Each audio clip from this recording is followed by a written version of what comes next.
Assalamualaikum and hello everyone. So now we are going to discuss tutorial question chapter 14. Alright, the first question. On the same PV diagram, sketch individual curve for isothermal, isobaric and adiabatic process. So before we sketch the curve, we need to know isothermal.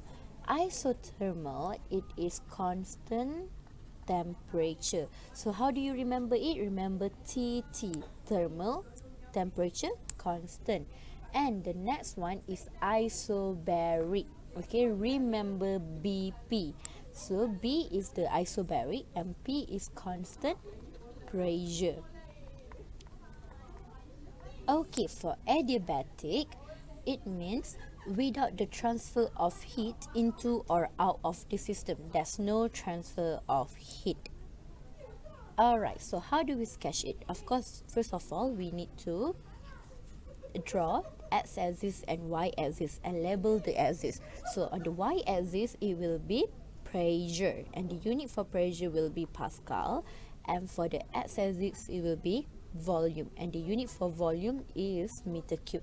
So first of all, you need to sketch for isothermal, and we know for isothermal, it is constant temperature. So, and this is the curve for isothermal. Whereas for isobaric, it is constant pressure. It means it only have, maybe it is here, pressure in final pressure, and here will be initial pressure.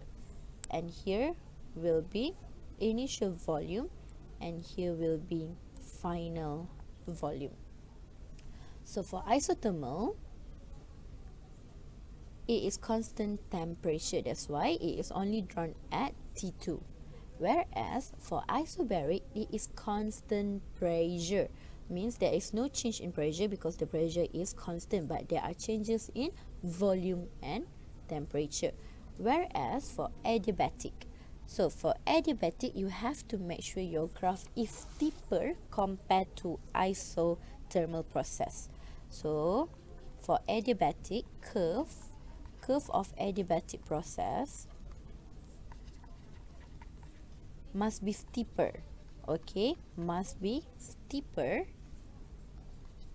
than isothermal process because the curve look the same, but the difference is the adiabatic curve is more steeper compared to the isothermal curve. So this is how you sketch the diagram, PV diagram, for these three process: thermodynamic process, isothermal, isobaric and adiabatic.